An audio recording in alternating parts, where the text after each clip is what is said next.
Merci d'avoir choisi TV5 Monde. Nouveau journal Afrique à la une au Niger. Inondations meurtrières et crues inédites depuis le mois de juin à Niamey, mais aussi ailleurs dans le pays. Bilan, plus de 50 morts et 280 000 sinistrés. Le gouvernement tente de reloger les victimes. Le Mali, 2 semaines après le coup d'État militaire qui a renversé Ibrahim Boubacar Keïta. On a appris que le désormais ex-président a été hospitalisé hier. Il serait sur le point d'être évacué du pays. Le point sur la situation avec Niagale Bagayoko, présidente de l'African Security Sector Network. À tout à l'heure. Et puis le Refugee Food Festival, c'est en plein cœur de Paris. Objectif de ce lieu de formation destiné aux chefs réfugiés, lutter contre l'exclusion mais aussi casser les idées reçues sur le statut de réfugié. Rencontre à suivre. Les pieds dans l'eau et sans abri, voilà la conséquence de cette saison des pluies au Niger, des inondations meurtrières qui puisent leur origine dans l'ensablement, l'urbanisation anarchique, mais aussi le réchauffement climatique. Reportage sur place de Kader Mazou, récit d'Arikanine Lopi. Des destructions à perte de vue. Niamey sous l'eau. Au Niger, le fleuve a quitté son lit. Hassan Abdoulaye revient pour la première fois chez lui, une semaine après la catastrophe. J'étais très confiant parce qu'il y a déjà eu des inondations, mais ma maison a toujours été épargnée. D'ailleurs, j'avais même invité nos voisins à amener leurs affaires chez moi, mais on n'a rien pu faire contre la force de l'eau. Ma chambre a été la première à s'effondrer, on a sauvé nos vies, mais on n'a rien pu prendre. Aujourd'hui, on vit dans l'école. Le père de famille retrouve ses enfants dans cet établissement. Les salles de classe sont devenues d'immenses chambres où s'entassent plusieurs familles. Un peu plus loin, le président de la coopérative Rizicole ne peut que constater les dégâts. Les digues n'ont pas tenu.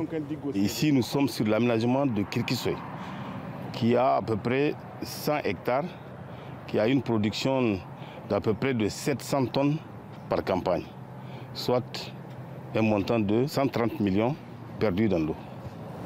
Un déficit irrattrapable pour ces producteurs. En temps normal, 400 personnes travaillent sur ces terres. Tout est parti. Donc vraiment, vous voyez, c'est toute une population qui est concernée. Ce n'est pas seulement les paysans de la coopérative. Alors, la population et les acteurs économiques attendent tous l'intervention des autorités. En ce qui concerne l'appui en céréales et en petit équipement, nous avons couvert à 100% les besoins, mais nos besoins qui ne sont pas couverts du tout, c'est les besoins en matière d'abri. C'est un gros problème parce que dans moins de 2 semaines, le 15 septembre, la rentrée scolaire va venir et la plupart des familles sont en train de loger dans des écoles. Pour reloger les familles, le président Issoufou a donc demandé à l'administration du pays d'identifier au plus vite des sites susceptibles de les accueillir. En RDC, on a appris l'arrestation à Bukavu du journaliste Justin Mouroula. Il avait notamment dénoncé dans un article les graves violations des droits humains commises à Mbobero depuis 2016 à la suite d'un conflit foncier qui oppose l'ancien président Joseph Kabila aux agriculteurs qui se sont fait expulser de leurs terres.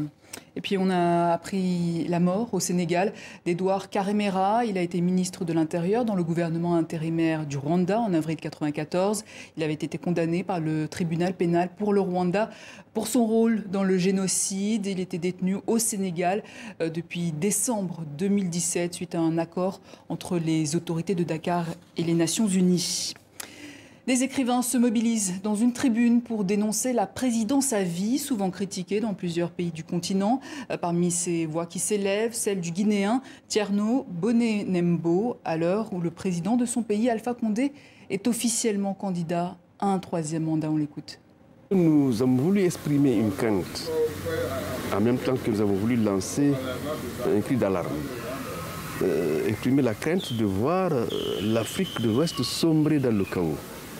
Il est déjà très menacé au nord par le djihadisme, que personne n'arrive encore à repousser, malgré la présence des troupes étrangères, françaises et même onusiennes apparemment.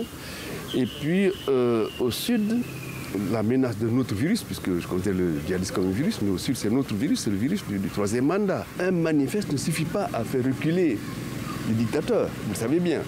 Il faut beaucoup de manifestes, il faut beaucoup de manifestations, pas seulement des manifestes, il faut beaucoup de combats. Il faut se battre, il faut continuer. Les Guinéens sont dehors, les Guinéens se battent, ils n'ont pas encore gagné, mais ils se battent. Les Maliens aussi sont dehors. Ils ont fini quand même par se débarrasser du régime médiocre de Ibeka. Les Ivoiriens sont dehors aussi. Ils ne vont pas se laisser faire, je ne pense pas. Comment il s'appelle? Alassane Ouattara revient à sa promesse de mars dernier. Il est candidat. Vous imaginez les conséquences psychologiques que ça va faire? Beaucoup de présidents qui avaient promis de partir risquent de revenir sur leurs décisions. Et les autres qui n'ont encore rien dit seront tentés de limiter. Je pense à Macky Sall au Sénégal, je pense au président du Bénin et à d'autres. C'est extrêmement grave. Vous savez, il n'y a pas plus contagieux que la dictature. Voilà, propos recueillis par Abdourahmane Ba. En Tunisie, il aura fallu 15 heures de débat pour qu'à 2 heures du matin ce mercredi, les députés accordent leur confiance au gouvernement de technocrates d'Hichem Mechichi qui avance toutefois en terrain miné. Correspondant sur place de Maureen Mercier.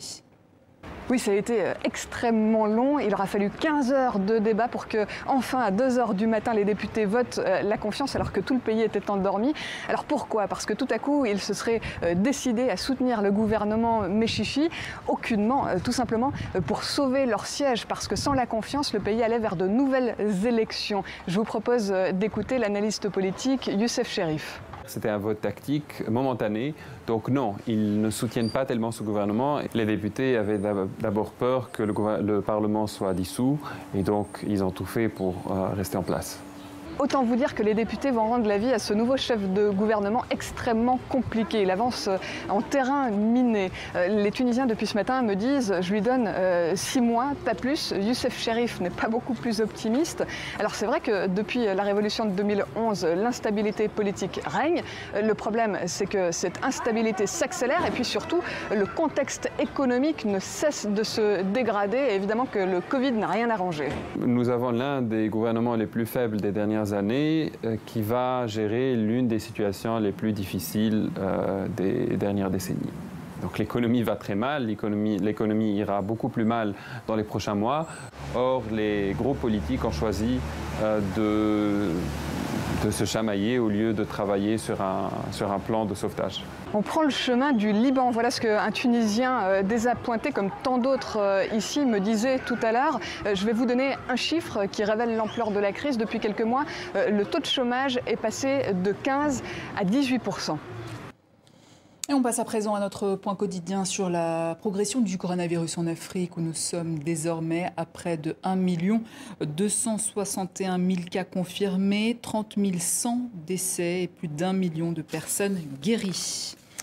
Et pour détecter des cas de Covid en masse, rapidement et efficacement, la Tunisie mise sur l'intelligence artificielle, une technologie 100% tunisienne. Explication avec Patrice Ferrus. Il faut d'abord faire un scanner pour procéder à ce qu'on appelle une scintigraphie pulmonaire.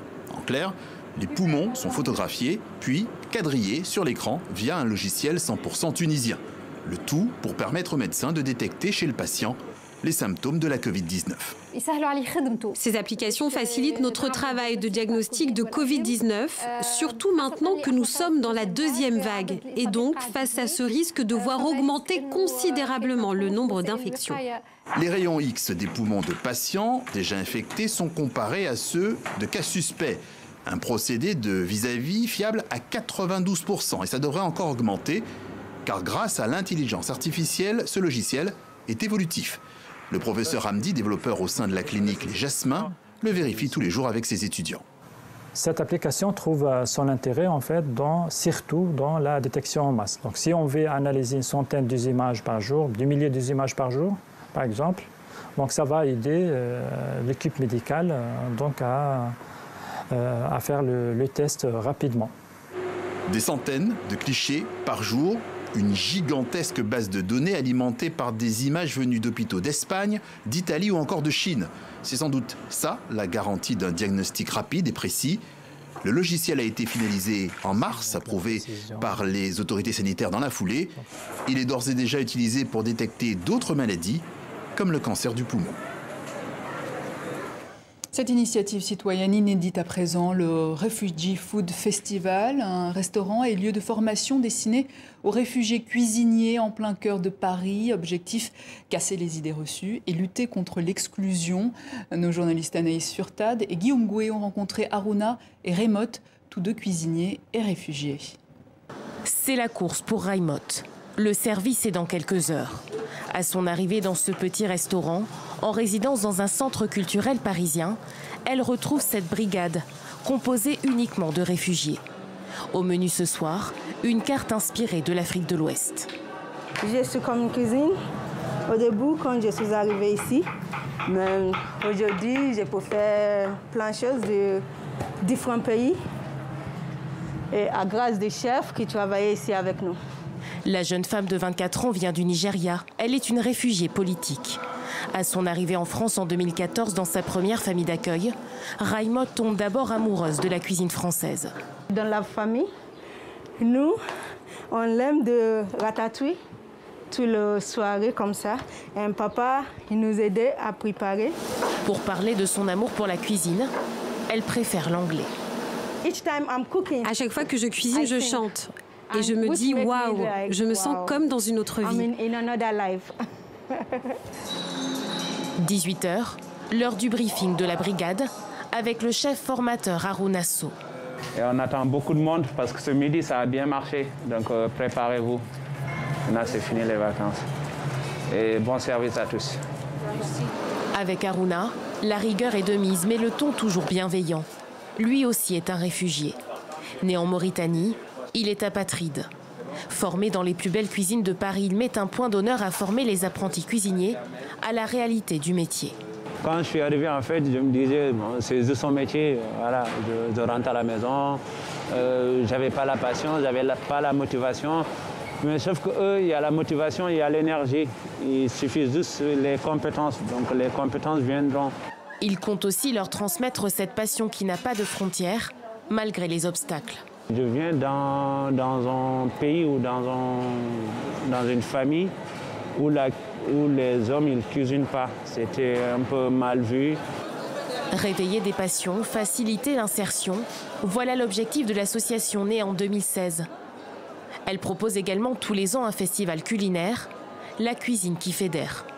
On avait vraiment à cœur de prendre le contre-pied de tous les discours misérabilistes et anxiogènes qui étaient véhiculés trop souvent sur les personnes réfugiées. Et on avait à cœur de justement pouvoir faire émerger ces talents, pouvoir accélérer l'insertion professionnelle des personnes réfugiées dans le secteur de la restauration en France.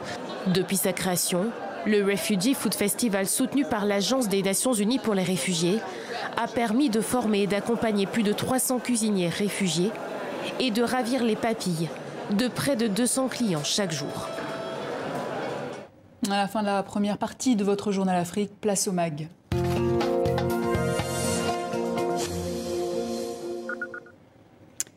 Comment ne pas répéter les erreurs du passé au Mali, 2 semaines après le coup d'État qui a chassé le président Ibrahim Boubacar Keïta du pouvoir et porté des militaires à sa tête? Le regard ce soir de Niagalé Bagayoko, bonsoir. Vous êtes présidente de l'African Security Sector Network, experte en sécurité pour la région du Sahel. Un mot pour commencer sur cet incident qui s'est produit hier à une 50aine de kilomètres de Gao. Un civil a été tué et 2 blessés par des militaires français de Barkhane. L'état-major français affirme que le véhicule roulait très vite et se dirigeait vers un convoi militaire et que des tirs de sommation ont ricoché. Une version démentie par la société de transport propriétaire du bus qui évoque notamment une vitesse de 40 km/h. Une enquête avec la gendarmerie nationale malienne est en cours. Niagalé Bakayoko, comment envisager la sérénité entre les Maliens et cette présence française après ce genre d'incident qui n'est pas visiblement le premier ? La difficulté est bien évidemment celle de la perception d'une force étrangère dont la présence se prolonge sur le terrain et dont surtout les résultats opérationnels ne se traduisent pas de manière évidente par les populations elles-mêmes qui sont, je le rappelle, les premières victimes des conflits, des violences. Donc en effet, ce type d'incident ne peut que contribué à faire douter de la pertinence de cette présence internationale et française. Donc un départ de la force Barkhane du Mali? Ah non, je ne pense pas par ailleurs que ce soit à l'ordre du jour, tout simplement parce que les autorités françaises ont immédiatement après le 18 août rappelé que la poursuite de l'opération Barkhane était absolument nécessaire. Donc il ne me semble absolument pas par ailleurs qu'elle soit souhaitée par les autorités actuellement en poste à Bamako. Donc non, mais il est certain qu'il faut sans doute pour la force Barkhane veiller à ce que le sentiment anti-France qu'on a pu constater à la fin de l'année 2019 ne s'alimente pas de ce genre d'incidents graves. Le 18 août, parlons-en justement, le coup d'État au Mali. Le président Ibeka est arrêté par des militaires ainsi que le Premier ministre Boubou Cissé dans la résidence présidentielle. On regarde les images.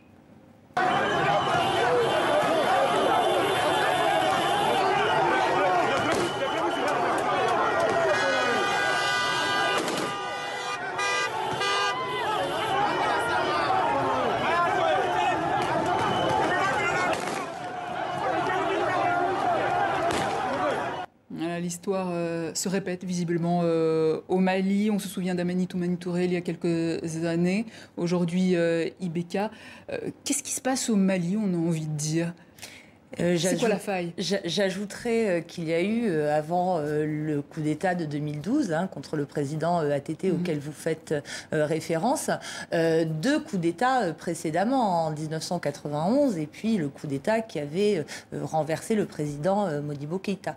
Donc, en effet, il y a une tradition indéniablement prétorienne au Mali qui s'ancre dans l'histoire coloniale et post-coloniale, qui alimente en effet une tendance des militaires à faire irruption dans le champ politique.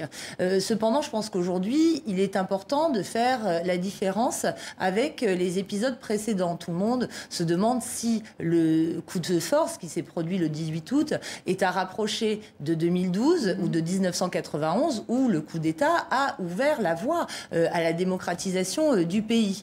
Donc c'est ça qui est en jeu aujourd'hui, savoir si en effet ce à quoi on a assisté est en effet un coup d'État au sens où il va y avoir une installation durable de militaires au pouvoir, ou si selon l'autre interprétation il s'agit d'un accompagnement par des militaires d'une révolution populaire qui a été portée à son aboutissement. Donc est-ce qu'on pourrait faire confiance en quelque sorte à cette junte militaire qui est actuellement au pouvoir? Est-ce qu'elle va transmettre ce pouvoir aux civils? C'est ce que vous voulez dire? Alors, moi, je ne sais pas si on peut lui faire confiance. En tout cas, ce qui est certain, c'est qu'elle se trouve à devoir négocier avec différentes forces et qu'elle ne sera pas la seule à pouvoir décider du type de transition qui va être mise en place. D'une part, il y a bien évidemment les acteurs internationaux qui font pression pour un retour à l'ordre constitutionnel et pour l'installation au pouvoir d'un civil dans la période de transition. Et d'autre part, il y a la pression populaire et du mouvement du M5 RFP qui n'entend pas se laisser confisquer la révolution précisément qu'il considère avoir impulsée en réalité. Et d'ailleurs, cette junte organisera le week-end prochain 2 journées de concertation nationale sur la gestion de la transition. Je rappelle que seront présents les représentants du M5 RFP, mais aussi tous les partis politiques maliens, organisations de la société civile, syndicales, ainsi que les groupes armés signataires de l'accord de paix de 2015. Combien de temps peut durer une transition ? C'est un enjeu aujourd'hui qui est négocié. Le comité qui s'est installé pour le salut du peuple a initialement proposé une transition de 3 ans qui correspondait en réalité à la durée restante du mandat du président Ibeka.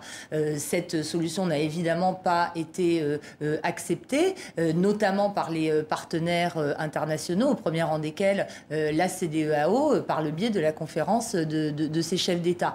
Au sein même de la classe politique et de la société civile malienne, la plupart des voix s'élèvent pour considérer qu'une transition ne devrait pas excéder 12 à 24 mois au maximum, et surtout qu'elle devrait impliquer avant tout une personnalité civile. Et l'écriture d'une nouvelle constitution peut être envisagée, ça s'est déjà produit d'ailleurs par le passé ? Mais il y a la constitution actuelle, qui est la constitution de 1992, qui a justement été rédigée dans la foulée des événements, et notamment du coup d'État de 1991. Mais effectivement... Aujourd'hui, la question se pose de savoir si l'acte fondamental qui a été adopté et publié au journal officiel par la junte actuellement au pouvoir est un acte qui suspend simplement la Constitution ou qui est un pas vers, en effet, le remplacement de celle-ci. Parmi la plupart des propositions de l'opposition politique ou du mouvement du M5 RFP, il y a l'idée de refonder une nouvelle République. Donc je pense que ce processus devrait aboutir de toute façon logiquement à la rédaction d'un nouveau texte constitutionnel. Et donc aujourd'hui c'est la junte militaire qui est à la tête du pays et qui est actuellement en train de se restructurer, se structurer. On va écouter le chef d'état-major adjoint de l'armée de l'air au lendemain du putsch, devenu depuis le porte-parole de la junte.